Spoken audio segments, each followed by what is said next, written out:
안녕하십니까. 이렇게 귀한 자리에 세워주신 하나님께 감사를 드립니다. 제가 모태 재림교인으로 태어나서 지금 올해 만으로는 59세고 60이 되었어요. 이때까지 하나님께서 저의 걸음걸음을 인도하여 주셔서 오늘까지 인도하여 주셨는데요. 제가 하나님의 손에 들려진 진흙 한 덩이라는 제목으로 여러분들에게 말씀을 들려드리려고 합니다.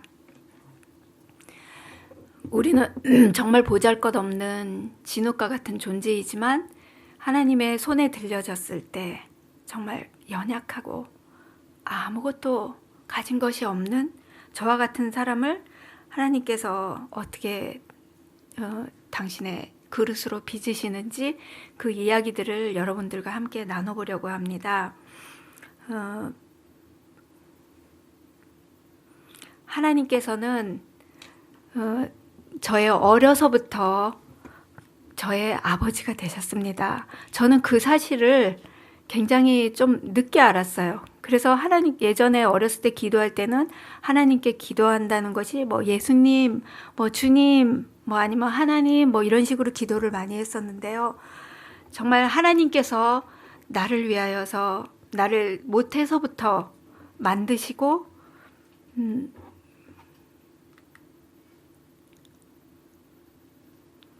못해서부터 저를 조성하시고 저를 안고 업고 정말 끝까지 인도하여 주시는, 우리가 배에서 태에서 나무로부터 내게 업힌 너희여, 너희가 노년에 이르기까지 내가 그리하겠고 백발이 되기까지 내가 너희를 품을 것이라. 내가 지었은즉 내가 업을 것이요 내가 품고 구하여 내리라. 정말 우리의 영원하신 그 아버지를 만났을 때 저는 얼마나 정말 감사했는지요. 그때부터 저는 실은 저희 아버지가 어렸을 때 저희 가정을 떠나서 다른 삶을 사시고 그랬기 때문에 아버지에 대한 애틋함이 솔직히 없었어요. 그런데 하나님을 알고 그 하나님이 우주의 만왕의 왕이 내 아버지시고 나의 모든 능력이 되시는, 그리고 우리에게 예수님을 영접한 자들에게 하나님의 자녀가 되는 권세를 주셨다는 것, 그것이 너무나 놀랍고, 그래서 우리가 하나님을 아버지, 아빠라고 부를 수 있고 아버지라고 부를 수 있고, 그래서 그 이후로는 정말 아버지라는 그 이름이 얼마나 다정하고 내게 좋은지 그 아버지를 날마다 부르면서 그렇게 살고 있는데요. 저도 이렇게 살아오면서 어려서부터 저희 신앙을 했었지만 제가 개인적으로 하나님을 만나고 그랬던 거는 대학 시절이었던 것 같아요. 그러니까 어려서는 이제 어렴풋이 엄마의 신앙을 이렇게 따라하는 그런 신앙이었다면 대학 때 제 개인적으로 예수님을 만나게 되고 그 예수님에게 그 예수님의 만남을 통해서 정말 제 자신을 하나하나, 그래서 제가 대학 다닐 때 오야뽕 그 기도동산을 많이 다녔거든요. 그곳에 가서 늘 기도드렸던 게 뭐냐면 찬양을 주로 이렇게 불렀던 게 진흙과 같은 날 빚으사 당신의 형상 만드소서, 그 찬양을 참 즐겨 불렀던 것 같아요. 주님의 뜻을 이루소서, 그런 찬양을 많이 부르고 했었는데 한동안은 제가 정말 많이 세상적으로 정신없이 살았죠. 졸업과 동시에 결혼을 하게 되고 아이를 낳게 되고 또 가정을 꾸리고 그러고 하다 보니까 너무 정신없이 살아온 거예요. 그래서 제가 대학교 때 정말 그 사랑하는 하나님을 만났었는데 이렇게 많이 좀 흐려져 있는 상태였었는데 살다 보니까 점점 이렇게 이 세상에서 여러 가지 조여오는 것들이 있잖아요. 뭐 자녀 교육 문제라든가 뭐 이렇게 경제적인 문제라든가 이렇게 살아오면서 또 예기치 않는 정말 제 힘으로는 감당할 수 없는 그런 시련들이 내게 닥칠 때 정말 어찌할 바를 모를 때 그럴 때 하나님께서 제게 보여주신 게 있었어요. 그게 2008년도예요. 2008년도인데 저희 아들이 군대를 그 무렵에 이제 군대를 가게 되었거든요. 그런데 그 아이가 이제 그 첫 면회를 오라고 그렇게 얘기를 하더라고요. 훈련을 받고 면회를 와라 이렇게 말을 했을 때 제가 어떤 마음이 들었냐면 이거 가서 그 면회만 할 게 아니라 가서 위문 공연을 해주면 좋겠다 이런 생각이 드는 거예요.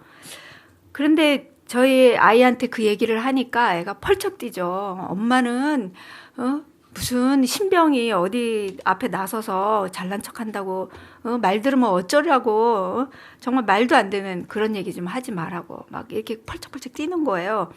그런데 이제 제가 아무리 생각해도 저희 가족들이 이렇게 음악을 하는 가족이거든요. 남편은 바이올린을 하고 저희 큰아들은 첼로를 했던 아이였고 저희 작은아들은 또 클라리넷을 하고 이렇게 저희 가족이 음악 가족이다 보니까 어려서부터 아이들과 함께 교회나 요양원이나 뭐 이런 데 다니면서 이렇게 공연을 하였었기 때문에 그게 별로 어려운 일이 아니었어요. 그래서 제 생각에 이거 뭐 일부러라도 우리가 다닐 텐데 너무 좋은 기회가 아닌가 그런 생각이 들어서 아이한테 그렇게 말을 했던 거죠.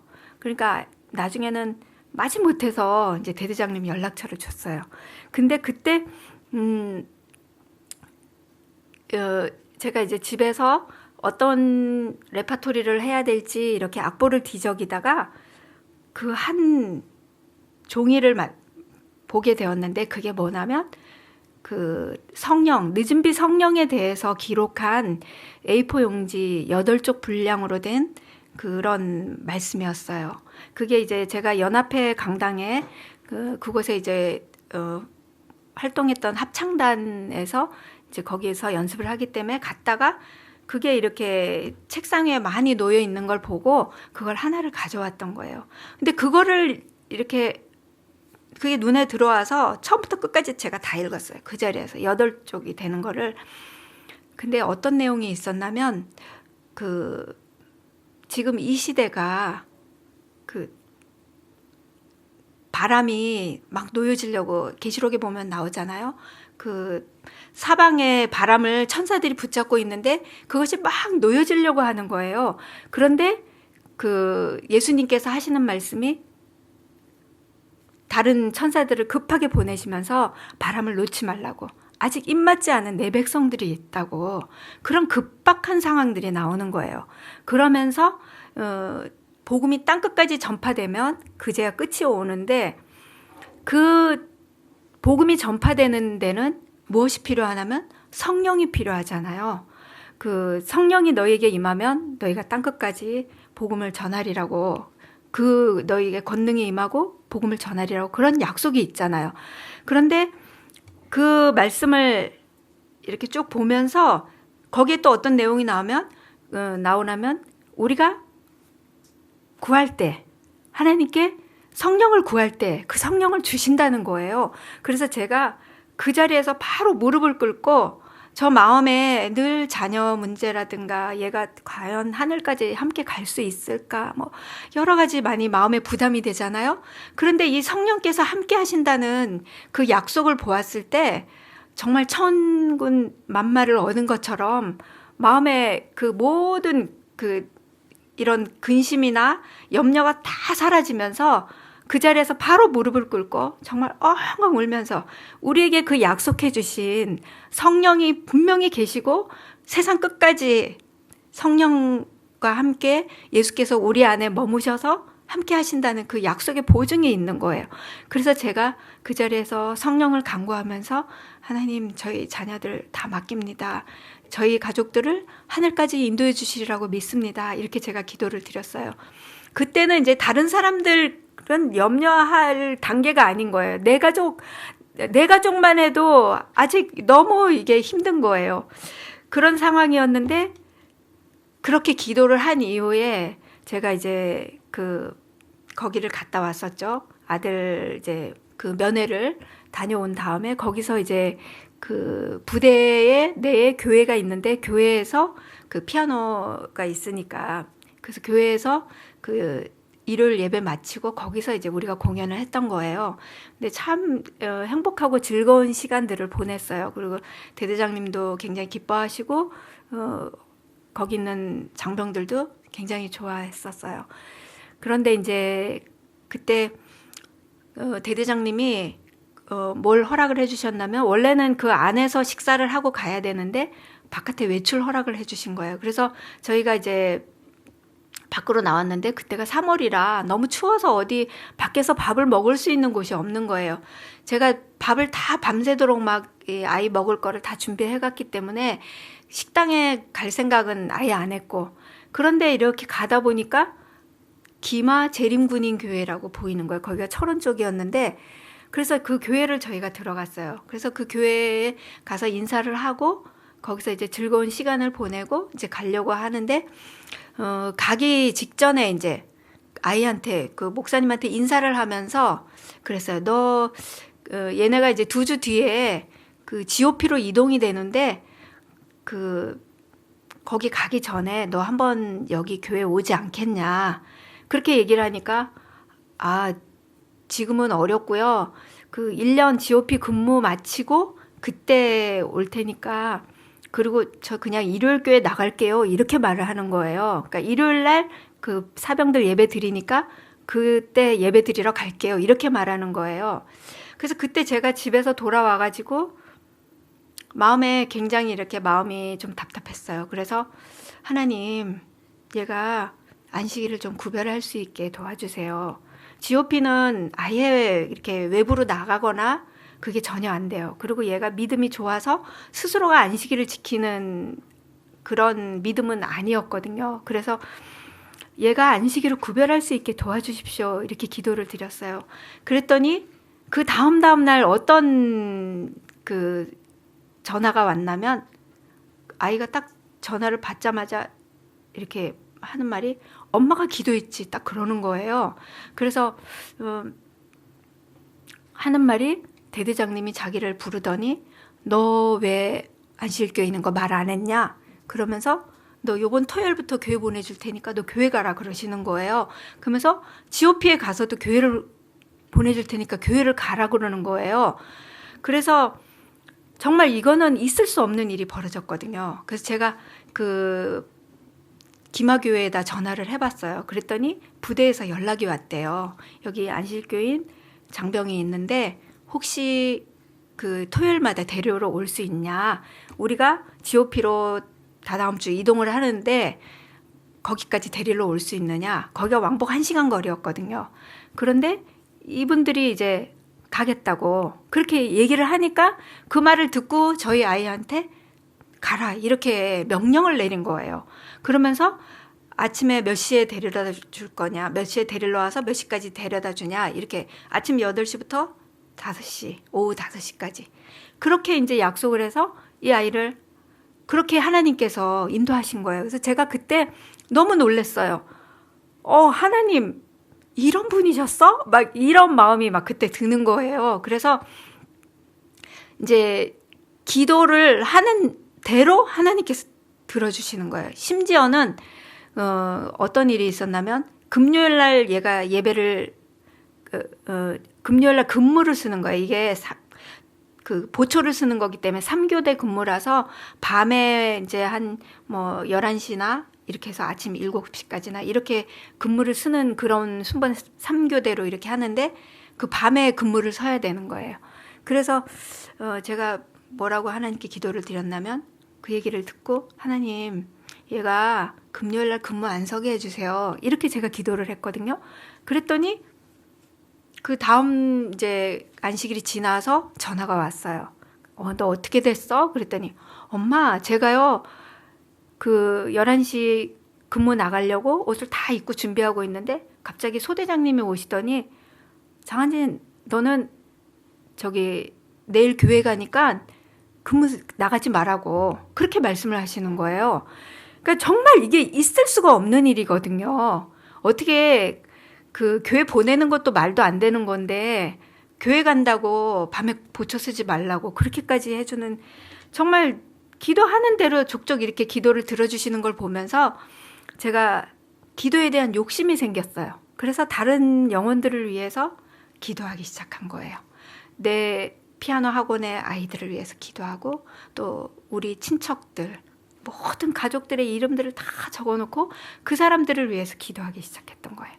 그러면서 하나님께서는 그 기도와 동시에 1년 동안 그 저를 연단하시는 일들을 하셨어요. 그래서 제 삶이 저를 완전히 내려놓게끔, 저를 내려놓고 성령께서 내 삶을 완전히 끌어갈 수 있도록 그렇게 할 수밖에 없는 상황으로 저를 계속 이렇게 궁지로 모시더라고요.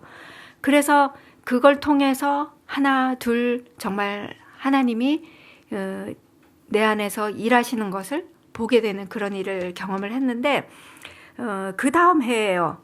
그 다음 해에 제가 말씀을 보는 가운데 어떤 말씀이 보여졌냐면,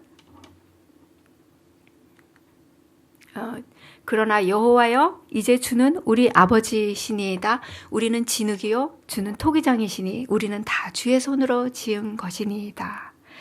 정말 우리 이 진흙과 같은 우리를, 제가 그 말씀을 보는데 우리는 복음 성경이 있잖아요. 그 밑에 주석을 보니까 이런 말씀이 있는 거예요. 하나님의 손에 들려진 자들은 그 진흙을 하나님의 손에 들려졌을 때 영광의 그릇을 만드신다는 거예요. 그래서 제가 어려서부터 우리는 정말 삼육교육을 받으면서 또 엄마의 살아가는 모습들을 보면서 느꼈던 게 뭐냐면 우리는 하나님의 영광을 위해서 살아야 돼. 늘 그거였는데 저는 이제 여전히 돈 벌기 바쁘고 학원 운영하고 뭐 그런 식으로 이렇게 세상을 살아갔는데 이 말씀을 보니까 그분의 손에 들려지면 그분이 알아서 빚으신다는 거예요. 근데 저는 그 말씀을 봤을 때 너무 기뻤어요. 이거는 제가 하나님의 그 그릇이 될 수 있다는 어떤 보증의 말씀이잖아요. 하나님께서 원하시는, 또 제가 하나님의 그 영광의 그릇으로서의 역할을 감당할 수 있는 그것을 충분히 해주신다는 약속의 보증의 말씀이었기 때문에 그 자리에서 저는 정말 엉엉 울면서 하나님, 저 다 드릴게요. 저의 삶, 저의 생명, 저의 시간, 저의 재능, 저의 모든 것을 당신께 드릴 테니까 저를 당신의 도구로 써주십시오 하고 그렇게 기도를 드렸어요. 그러면서 그때부터 하나님께서 이제 저에게 하신 일이 무엇이었냐면 이 휴대폰이 있잖아요. 여러분들 모두가 가지고 있는 이 휴대폰을 통해서, 그때는 2009년도였거든요. 그래서 사람들이 휴대폰으로 지금은 뭐 카카오톡이나 이런 걸 통해서 어마어마하게 많이 이렇게 문자를 나누잖아요. 그런데 그때 당시만 해도 그런 때가 아니었어요. 그냥 뭐 저도 문자라는 것 자체를 별로 사용하지 않았던 그런 시대거든요. 전화 걸고 받고 휴대폰으로 그것만 하지 문자를 하거나 이런 거를 하지 않을 때였는데, 저희 동창들을 이렇게 위해서 기도하다 보니까 그 친구들에게 뭔가 말씀을 주고 싶다는 마음이 들었어요. 그래서 1명, 2명 이렇게 말씀을 주다 보니까 이게 정말 폭발적으로 이 말씀들이 이렇게 나눠지기 시작하는데, 이 말씀, 하나님의 사랑이 너무 크고 좋잖아요. 그러니까 뭐 만나는 사람마다 이렇게 학원 아이들 위해서 늘 기도했으니까 그 엄마들 휴대폰 가지고 있으니까 엄마들한테 보내고, 또 친구들 1명, 2명 계속 보내고, 친척들 계속 늘어나고, 그리고 제가 만나는 사람들이 있잖아요. 뭐 어디에서 만나든지 간에, 뭐 차에서 만나든지 아니면 저희 집에 이사를 갔는데 이사하면 뭐 인터넷 기사라든가 뭐 여러 이렇게 사람들이 찾아와요. 정수기 기사, 뭐 우체국 뭐 편지 가져오시는 분들, 뭐 다양하게 이렇게 사람들을 만나게 돼요. 그러면 그 사람들한테 다 이야기를 하는 거예요. 하나님의 이렇게 좋은 말씀이 있는데 받으실래냐고. 그런 식으로 이렇게 말씀을 나누는데 어떤 때는 이런 마음이 드는 거예요. 이거 정말 사람들 다 받았으면 좋겠어. 이런 마음이 드는 거예요. 근데 이제 제가 믿지 않는 친구들한테 매일매일 보내다가 이제 그 믿는 친구들에게는 일주일에 한 번 이렇게 딱 말씀을 줘봤어요. 그리고 이제 그 다음 또 한 주 뒤에 그랬더니 그 친구들이 나 이거 다른 사람한테 전하고 있다고 믿는 친구들이 그렇게 답장이 오는 거예요. 그래서 그 친구들에게도 매일 주기 시작했고 목사님들도 저희 친구 중에 많이 있거든요. 그래서 이렇게 그 친구한테 야 내가 목사님한테 어떻게 말씀을 주냐 이렇게 하니까 아니야 목사는 말씀이 더 필요해 이러는 거예요. 그래서 그 친구들에게도 주고 그렇게 하다 보니까 이게 이제 자꾸만 그 주고 싶은 마음이 너무나 마음속에 큰 거예요. 그래서 하나님 이거 온 세상 사람 다 받았으면 좋겠어요. 사람들이 이걸 좀 전달 좀 하게 해주세요. 제가 이렇게 기도를 드렸어요. 근데 그렇게 기도한 날 있잖아요. 답장이 막 속속속속 오는데 집사님 저 오늘부터 말씀 전달하기로 했어요. 전달하기로 했어. 이런 막 답장들이 막 오는 거예요. 그러면서 이 사람들이 이 메시지를 전달하기 시작하는데 그리고 이제 시간이 지나면서 카카오톡 스마트폰도 생기고 카카오톡도 만나게 되고 그러면서 이게 전 세계는 아니지만 제가 보내는 나라만 벌써 18개 나라가 돼요. 그리고 또 그 말씀이 그리고 중국어, 영어 이렇게 그러니까 먼저는 2015년부터 영어 말씀이 나눠지게 됐고요. 그리고 작년부터 중국어도 이렇게 제가 나누게 되었거든요. 그러면서 이제 이 말씀들이 전달되기 시작하는데 어떤 집사님은 정말 몇백 명한테 보내세요. 한 500명 그 정도한테 보내는데 그분이 초창기부터 지금까지 정말 매일같이 이 일을 같이 하세요. 지금까지 하나님께서는 정말 이 일을 하루도 멈추지 않고 정말 기적처럼 이끌어 오셨는데 이제 그 집사님이 이제 하는 이야기가 자기가 어느 날 병원에 이제 그 입원을 했대요. 입원을 해서 그 주변에 있는 사람들에게 말씀을 나누려고 이렇게 옆에 침대에 어떤 여자분한테 이제 말씀을 소개를 했는데 그분이 하는 말씀이 굉장히 놀라운 이야기를 하는 거예요. 저희 남편이 이거를 안실교회 장로님에게 받고 있다. 그런데 이 말씀을 우리 남편이 굉장히 많은 사람에게 보내고 있다. 그때 당시는 카카오톡이나 이런 게 아니고 다 문자라서 저가 많이 쓸 때는 70만 원까지 요금을 썼었거든요. 그러니까 이게 인원수가 많다 보면 이게 다 돈이기 때문에 굉장히 돈이 많이 나가는데 돈을 많은 요금을 물고 그거를 말씀을 보낸다는 거예요. 그러면서 그 가정은 근데 그분이 어떤 분이었냐면 개신교회에서 목회를 하시는 분이었어요. 근데 그렇게 하시고 그 가정은 안식일에는 안식일을 지키고 또 일요일은 또 가서 이제 목회를 하고 그런 가정이었어요. 그런 일들도 벌어지고 또 이게 누구에게 전해지느냐에 따라서 정말 엄청나게 이게 파급력이 있게 되는 거예요.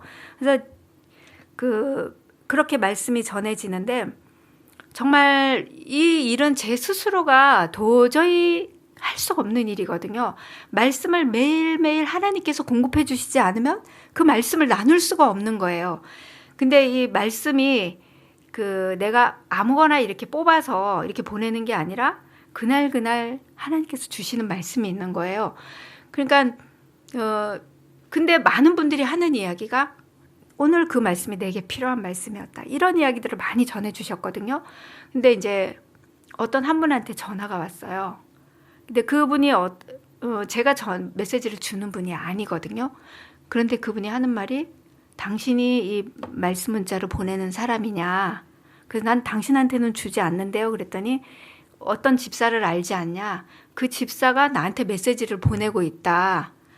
근데 그게 그 집사한테 메시지 주는 거 맞냐? 이렇게 물어보는 거예요. 그래서 맞다고 그랬더니 자기가 그분을 많이 오해를 했대요. 자기 상황하고 딱딱 맞는 말씀을 그렇게 보내니까 이분이 내 상황을 다 알고 이렇게 그 말씀을 뽑아가지고 자기 어떤 때는 마음을 찌르는 말씀도 있고 어떤 때는 좋은 이렇게 위로되는 말씀도 있지만 어떤 때는 자기가 뭔가 이렇게 캥겼는데 그거에 대한 딱 이렇게 얘기를 하고 하니까 그분이 자기 상황을 보고 그렇게 보냈다는 거예요. 난 그런 얘기를 여러 명한테 들었거든요. 난 전혀, 그러니까 그 사람들이 나 너무 억울해. 그러니까 나는 받은 거 그냥 준 것 뿐이라고. 그렇게 그 사람들이 막 이제 뭐라고 막 야단을 하면서, 나한테 그런 거 보내지 말라고 막 이렇게, 그렇게 얘기하는 사람도 있었다는 거예요. 그래서 아니라고. 이거는 그렇게 오는 게 아니라 한 집사님이 기도하시면서 이렇게 말씀을 보내시는 거라고. 그래서 그 사람들이 그 말씀을 통해서 어떤 사람들은 정말, 이런 얘기를 하더라고요. 자기가 너무 힘들어서 여러 달 동안 죽는 것만 계속 생각을 했었다는 거예요. 그래서 아파트에서 뛰어내리는 것만 계속 생각을 하고 있었는데 이 말씀을 통해서 내가 너를 사랑한다. 그 말씀이 끊임없이 말씀들이 들어오니까 또 그날도 하나님께 맡기고 하다 보니까 그 힘든 시간들을 넘겼다. 어떤 분은 암 환자로서 정말 몇 달 동안 누워있을 수밖에 없는 상황이었는데 이 말씀을 통해서 내가 용기를 얻고 이제 이렇게 건강하게 움직일 수 있게 됐다. 그런 얘기도 전해오고 정말 그 상상할 수 없는 그런 일들이 이제 벌어지기 시작하는 거예요. 그러면서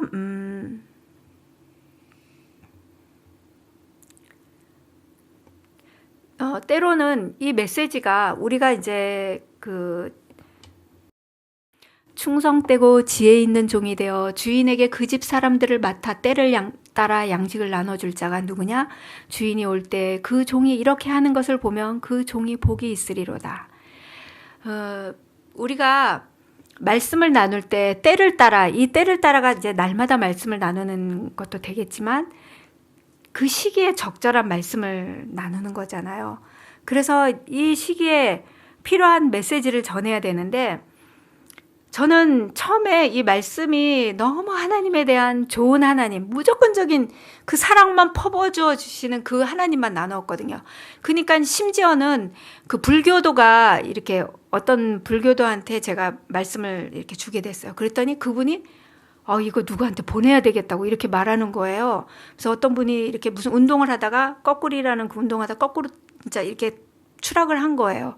그래서 하루아침에 반신불수가 되면서 병원에 입원해서 보름 동안 지금 그 입원한 상태인데 이 말씀이 위로가 되겠다면서 그래서 제가 막 위로의 메시지들을 예전에 보냈던 걸 막 줬어요. 그랬더니 그분이 그거를 이제 또 막 보내셨나 봐요. 그래서 그 사람 불교도인데 그 사람이 이제 말씀을 보내니까 너 예수 믿냐? 막 이렇게 물을 정도로 그런 말씀들을 이렇게 주셨는데 그렇게 위로의 말씀도 필요하지만 우리에게는 정말 깨우고 각성시키고 하나님의 나라에 갈 준비를 해야 되는 그런 사명이 주어져 있는 거예요.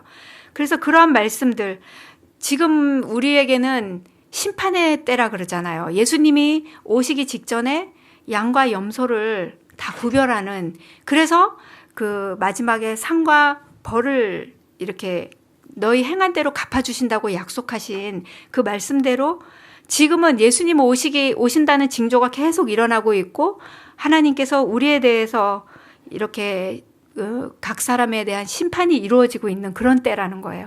그래서 심판에 대한 메시지들을 주시면 저는 좀 하나님 이런 건요 사람들이 별로 안 좋아해요. 나 이런 거 보내기 싫어요. 왜 이거를 보내야 되는지 좀 이유를 좀 알려주세요. 그러니까 이렇게 기도하고 말씀을 보면 이미 심판이 내리고 있기 때문에 전하지 않으면 안 된다는 그런 기별을 주시는 거예요. 또 그리고 안식일에 대한 기별들 이런 것들을 나눌 때 제가 이렇게 참 많은 개신교 목사님들이나 개신교인들 뭐 초교파적으로 나누다 보니 이게 몇천 명한테 이제 말씀을 나누게 됐는데 그 사람들에게는 정말 이런 메시지는 싫은 거란 말이에요. 안식일 메시지 같은 거는. 그 제7일 안식일을 지키라든가 뭐 세천세의 기별 이런 것들을 주면 별로 달갑지 않은 말씀들이거든요. 그런데 제가 이렇게 하나님 이런 거 좀 제가 좀 보내기가 좀 그런데요. 이거 왜 보내야 돼요? 그러면서 제가 이제 또 기도를 하고 말씀을 피면 하나님께 보여주시는 말씀이 이거예요. 그 모호한 그리스도인. 그러니까 그 내용은 뭐 어떤 거였냐면 우리가 현대 기별을 전해야 되는 사람으로서 다른 사람에게 그 전해야 될 것을 전하지 않음으로 인해서 그 사람들을 그 앞길을 막는 그런 모호한 그리스도인이 되면 안 된다고. 그래서 이제 그런 그럼 네 알겠습니다. 그렇게 순종하면서 제가 말씀을 나누었어요. 그런데 그 안식일 기별을 제가 한 2년 정도 됐을 때부터 나누기 시작했는데 어떤 장로님이 또 열심히 또 전하시는 분이 있어요.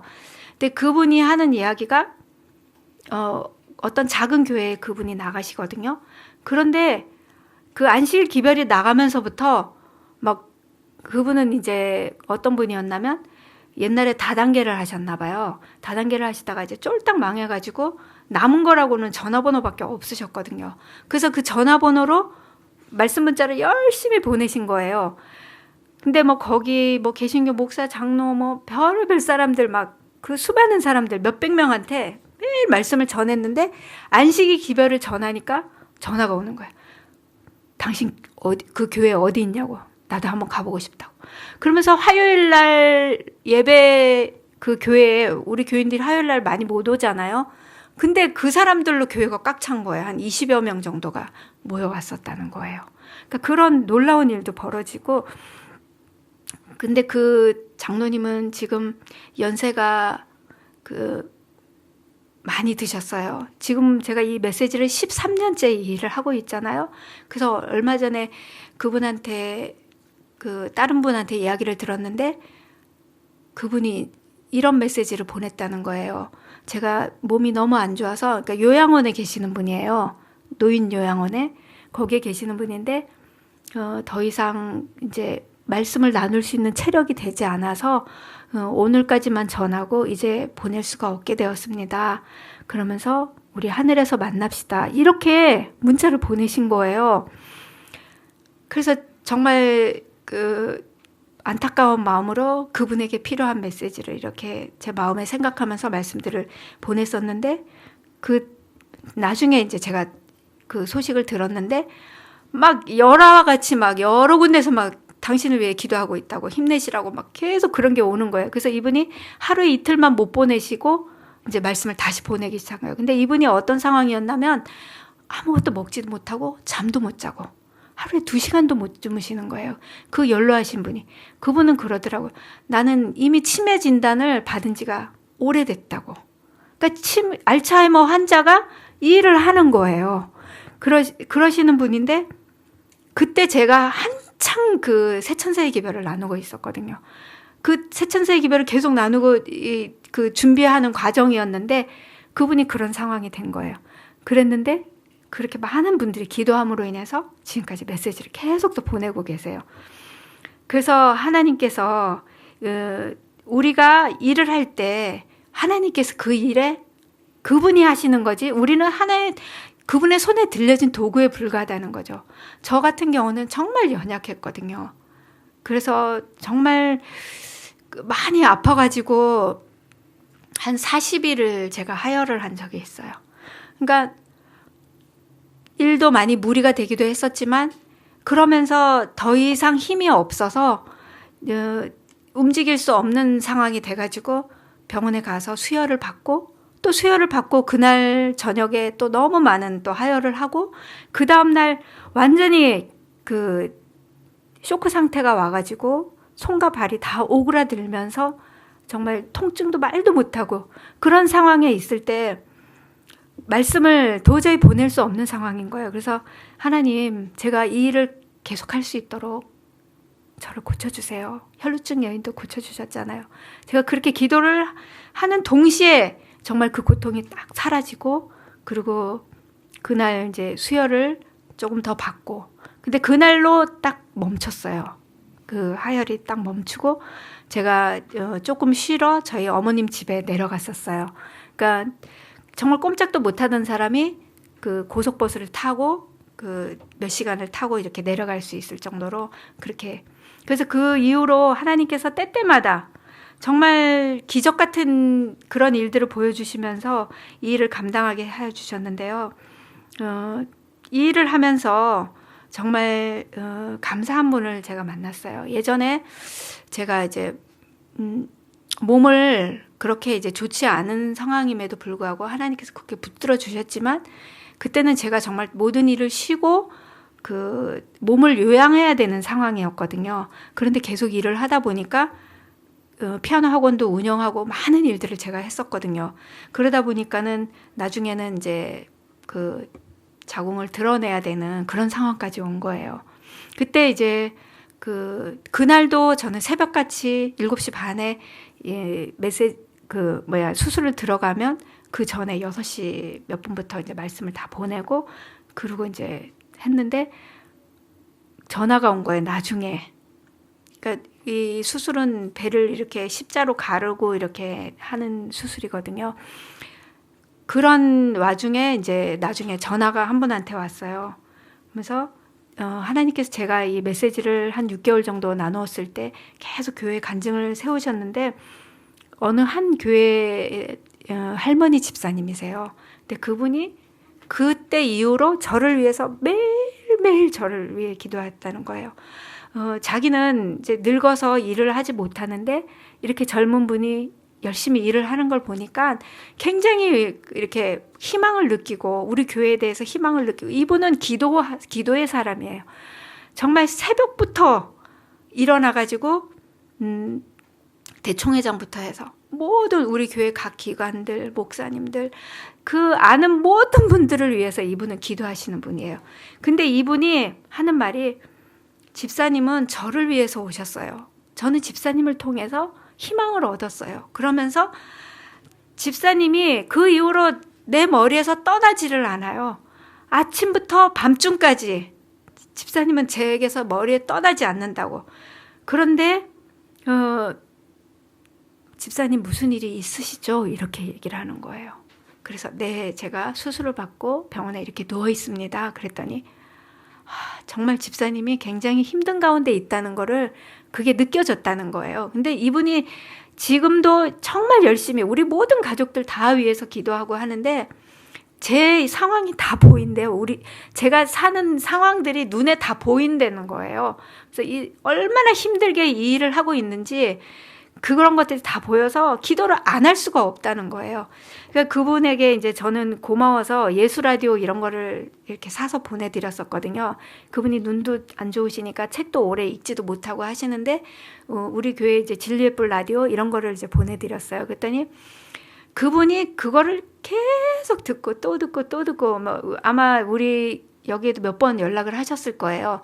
이게 이제 너무 많이 들어가지고 고장나서 또 주문하고 또 주문하고 그렇게 말씀을 사랑하고 기도하시는 그런 분도 계시고 그리고 제가 지금 처한 형편이 저희 가족이 7식구가 살아요. 그러니까 4대 7식구가 한 집에 모여 살면서 저희 시어머님과 또 남편과 아들 며느리 2 손자 그 어린 손자도 있어요. 기저귀 차고 있는 어린 손자도 있고 저희 어머님도 아직이 아니라 이제 연로하셔서 점점 아기가 되셔서 기저귀를 차고 이제 누워서 갓난아이처럼 그렇게 지내고 계시는데 그 아침에 눈을 뜨면 6시부터 이제 남편 그 출근 준비해야 되고 또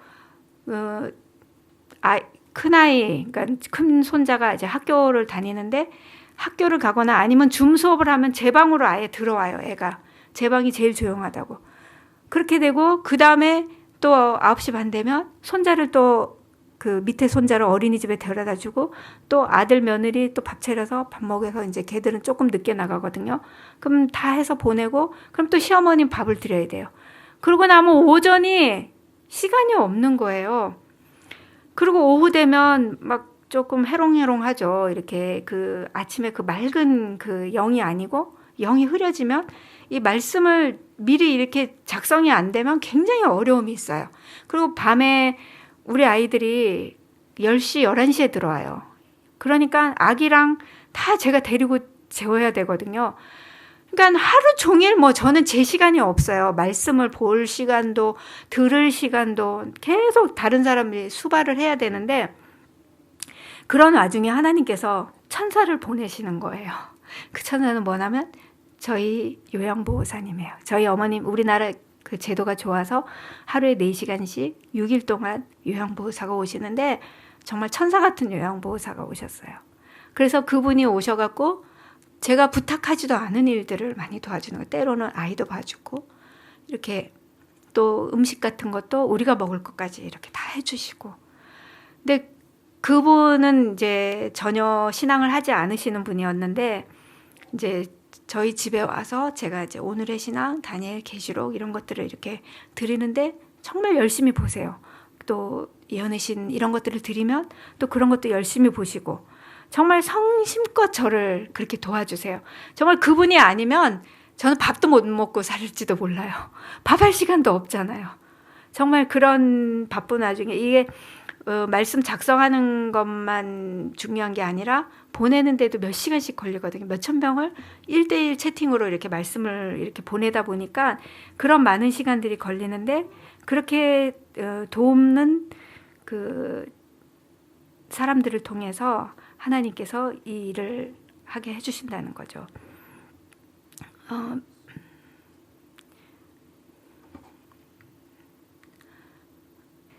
너는 말씀을 전파하라. 때를 얻든지 못 얻든지 항상 힘쓰라. 범사에 오래 참음과 가르침으로 경책하며 경계하며 권하라.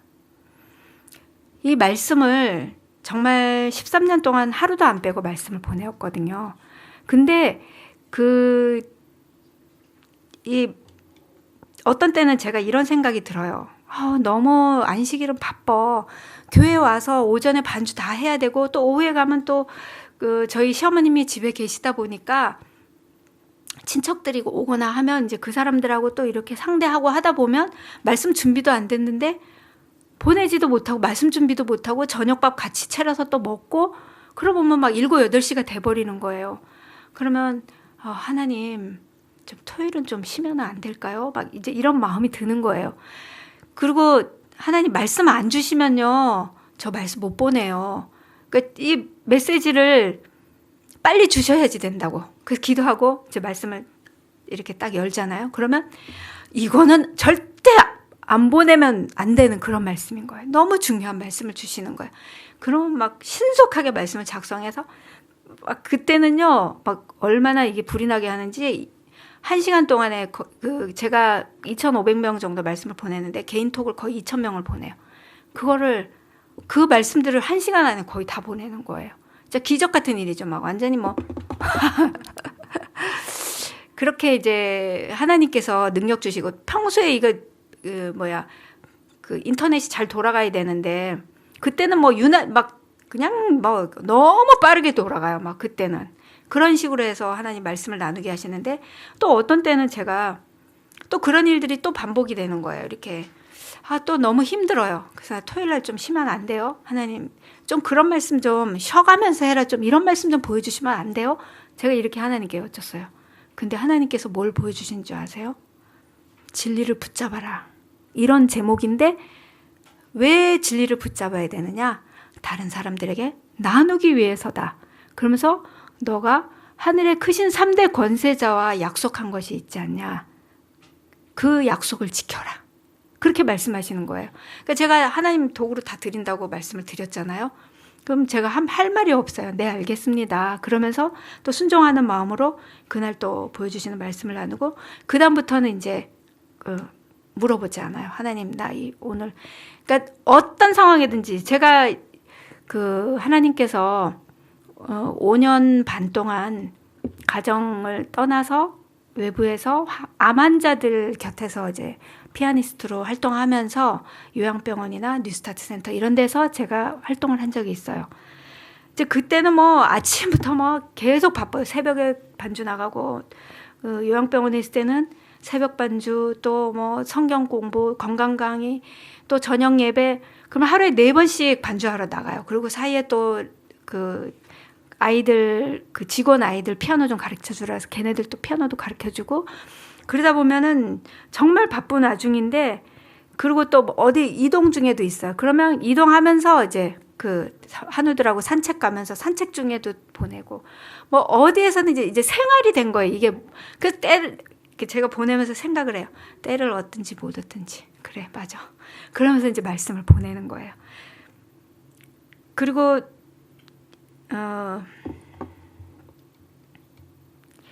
하나님께서는 우리를 빚으시잖아요. 제게 있어서 정말 하나님께서는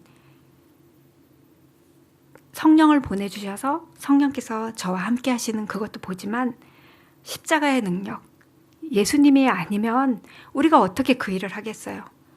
정말 저는 힘들고 내가 아주 너무너무 이제 육체적으로나 많이 힘들 때마다 예수님이 십자가에 매달려 있는 거를 생각해요. 예수님은 십자가에 매달렸는데 너 이거 힘들다고 그러냐? 그런 생각이 딱 들면은 어디서 힘이 나오는지 그 일을 하게 되는 거예요. 그러나 내게는 우리 주 예수 그리스도의 십자가 외에 결코 자랑할 것이 없으니 그리스도로 말미암아 세상이 나를 대하여 십자가에 못 박히고 내가 또한 세상을 대하여 그러하니라. 내가 그리스도와 함께 십자가에 못 박혔나니 그런즉 이제는 내가 사는 것이 아니요 오직 내 안에 그리스도께서 사시는 것이라. 이제 내가 육체 가운데 사는 것은 나를 사랑하사 나를 위하여 자기 자신을 버리신 하나님의 아들을 믿는 믿음 안에서 사는 것이라. 우리가 항상 예수의 죽음을 몸에 짊어짐은 예수의 생명이 또한 우리 몸에 나타나게 하려 함이라. 그의 계명을 지키는 자는 주 안에 거하고 주는 그의 안에 거하시나니 우리에게 주신 성령으로 말미암아 그가 우리 안에 거하시는 줄을 우리가 아느니라. 제가 정말 저희 어머님을 저희 시어머님을 그러니까 저희 남편 집은요 8남매가 있었는데 그 장로교회 나가신 분 한 분 외에는 전부 다 신앙인이 아니었어요. 다 무교고. 근데 제가 결혼할 때 그런 상황들을 알고 하나님께서 이 집에 나를 선교사로 보내는구나. 제가 이런 생각이 들었어요. 그래서 그 가정에 들어가서 이제 생활을 하는 가운데 저희 어머님이 그 굉장히 그 부처님 이런 쪽. 그래서 집에다가 아예 신당을 차려놓고 그 불상을 차려놓고 그렇게 하시는 분이었어요. 그래서 이분을 하나님께 인도하는 길은 마지막에 제가 그분을 거두는 거 외에는 방법이 없겠구나 이렇게 생각이 들었어요. 그래서 늘 어머니를 위해서 기도하면서 어머니가 이제 연세가 이렇게 많이 드시고 연로해지시면서 제가 17년도였어요. 어머니께 전화를 드렸어요. 어머니 저하고 와서 같이 사실래요? 그때 제가 요양병원에서 봉사할 때였는데 그러니까 어머님이 하시는 말씀이 나 너 발목 잡는 일 하고 싶지 않아. 그러면서 안 갈란다 이렇게 말씀하세요. 그래서 그러고는 그 다음 날에 어머님이 갑자기 안 좋은 소리를 듣고 치매가 오신 거예요. 그러니까 밥을 드시다가 수저를 탁 놓으시더니 그 다음에 소대변을 그냥 가리지를 않고 그냥 아무렇게나 하시는 거예요. 그러니까 이제 그때 잠깐 그 둘째 따님 집에 있었는데 요양병원에다 모셔놓은 거예요, 어머니를. 근데 제가 이제 계속 어머니를 하나님, 우리 어머니 어떡해요? 저분 어떡해요? 이렇게 계속 기도를 하는데 이제 데려와라. 그런 거예요. 그래서 제가 요양병원에서 제 방에다가 어머니를 이제 모시기 시작했어요. 밤에 어머님이 이렇게 잠도 안 자고 어떤 때는 막 이렇게 변을 보시려고 하면 제가 변기에 올려놓고 앉히고 또 이렇게 모든 이제 수발을 하면서 그 별 일들을 다 겪었는데 그러니까 매일 밥을 삼시세끼 밥을 갖다 먹여드리고 몸을 씻겨드리고 그 어머님은 저를 알아보지도 못해요. 내가 딸인지 며느리인지도 모르는 상황이에요. 그런데 그 어머니를 이제 매일 이렇게 닦아주고 이렇게 하는데 어머님이 너무너무 사랑스러운 거예요. 정말 이거는 내 마음이 아닌 거예요. 너무 예뻐갖고 제가 어머니를 막 이렇게 얼굴 물수건으로 이렇게 닦아주고 그러면은 막 이 뽀뽀를 쪽쪽쪽 하고 막 그랬거든요. 그리고 어머니를 이렇게 사랑하니까 어머님이 정신이 조금씩 들어오시는 거예요. 그러면서 너는 똥 오줌 싸고 누워있는 시어미가 뭐가 그렇게 이뻐서 그렇게 뽀뽀를 해대고 난리냐고 이제 그러실 정도로. 근데 그 어머니를 내가 날마다 이렇게 사랑스러운 눈으로 이제 어머니를 쳐다보는, 밥을 이렇게 드시는데 이렇게 많이 흘리시면서 이렇게 드세요. 근데 그 모습이 나는 그렇게 사랑스러운 거예요. 그때 제가 느낀 게 뭐였냐면, 이거는 내가 아니야. 내 속에 예수님이 오신 거야. 내가 사는 것이 아니요, 내 안에 예수께서 사시는 거예요. 너희가 서로 사랑하면 내가 너희 가운데 있다 그러셨고, 내 계명을 지키면 내가 너희 안에 있다고 분명히 그렇게 말씀하셨잖아요. 그러니까 그거를 제가 보게 되는 거예요. 근데 이 말씀을 나누면서 정말 이 할 수 없는 그 상황 가운데서도 이 말씀을 나누면서, 이거는 성령께서 함께 하시지 아니하고 예수님의 보혈의 능력이 나를 덮으시지 않으면 절대로 할 수 없는 그런 일을 하나님께서 이루시는 것을 보게 되는 거예요.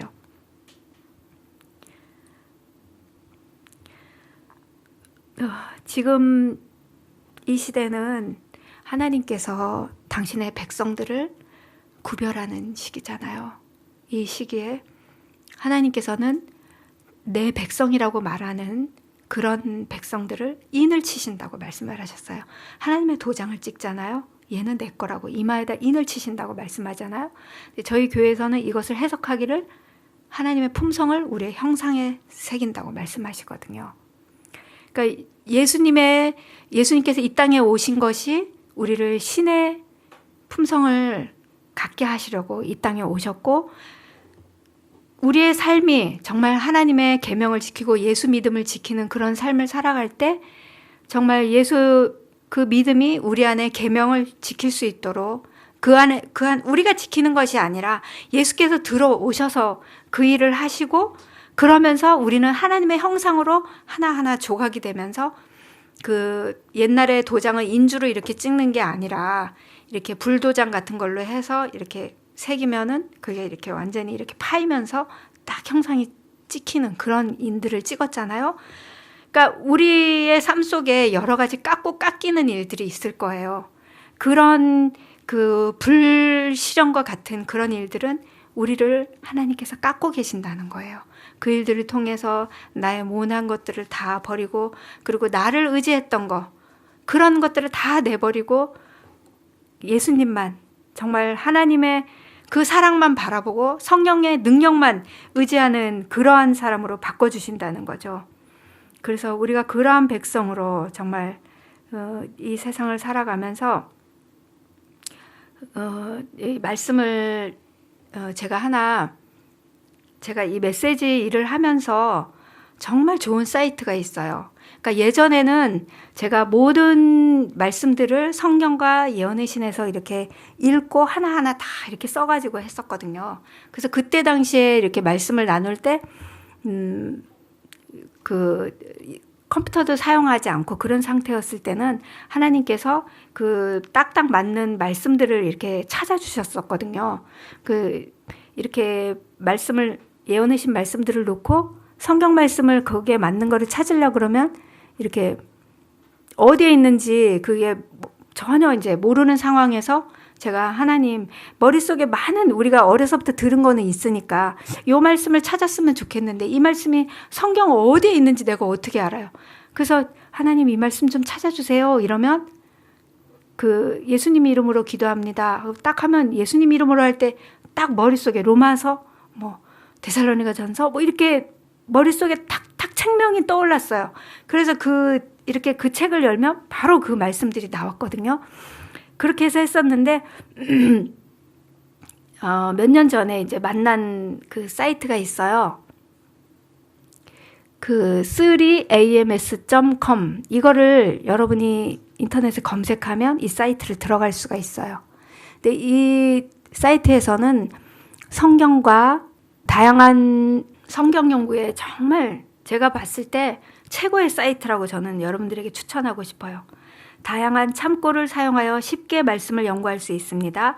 관주성경, 성경 원어 및 사전, 성경 주석, EGW 주석, EGW 인덱스. 이거는요, 그 예언의 신 주석과 또 예언의 신 관주들을 볼 수 있어요. 그리고 이 말씀들을 다 연결이 되어 있어서 성경절을 이렇게 찾으면 거기에 이렇게 색깔들이 있거든요. 그런 거를 이렇게 탁 체크를 하면 설명들이 다 나와 있어요. 우리 교회, 재림교회 주석들이 그대로 그냥 다 연결되고 정말 다양하게 무궁무진한 그런 말씀을 연구할 수 있는 그런 사이트예요. 그리고 성경은 31개 언어, 51개 번역, 예언의 시는 10개 번역이 있습니다. 그래서 제가 중국어 성경이나 중국어 하나도 모르고 영어도 하나도 모르지만 거기를 통해서 이 말씀들을 보낼 수가 있는 거예요. 그래서 여러분께서 이 사이트를 통해서 또 다른 사람들에게 쉽게 말씀을 전달할 수 있고 연구할 수 있는 그런 사이트입니다. 그 다음, 너희는 택하신 족속이요 왕같은 제사장들이요 거룩한 나라요 그의 소유가 된 백성이니 이는 너희를 어두운 데서 불러내어 그의 기이한 빛에 들어가게 하시니의 이름을 아름다운 덕을 선포하게 하려 하심이라. 너희는 가서 모든 족속으로 제자를 삼아 아버지와 아들과 성령의 이름으로 침례를 주고 내가 너희에게 분부한 모든 것을 가르쳐 지키게 하라. 볼지어다 내가 세상 끝날까지 너희와 항상 함께 있으리라. 그대들은 구원의 복음을 알려주는 사업에 바쳐졌다. 하늘의 완전함이 그대들의 능력이 되어야 한다. 우리는 하나님을 신뢰하고 겸손하게 그분을 의지하며 이기심 없이 그분의 사업을 하고 우리 자신과 우리의 현재와 미래를 현명한 그분의 섭리에 맡기고 우리가 시작할 때 확신한 것을 끝까지 견고히 잡고 착실하게 전진해 가야 한다. 그리고 우리가 하늘의 축복을 받는 것은 우리에게 그런 가치가 있기 때문에서가 아니라 그리스도의 가치 때문이며 그분을 믿는 믿음으로 하나님의 풍성한 은혜도 받게 된다는 것을 기억해야 한다. 우리가 하나님의 일을 하면 하나님께서 그분의 일을 하시고 끊임없이 성령을 부어주시잖아요. 정말 이 마지막 때에 가장 필요한 지혜로운 처녀가 소유했던 그 성령, 그것은 하나님의 일을 할 때 나를 잊어버리고 다른 영혼들의 그들의 구원만을 정말 간절히 하나님께 기도하며 그들을 도울 때 끊임없이 성령은 우리에게 부어지고 우리 손에 들려진 빛이 환하게 온 세상에 전해질 수 있는 그런 등잔이 되게 해주신다는 것, 그 약속을 여러분들에게 드리고 싶습니다.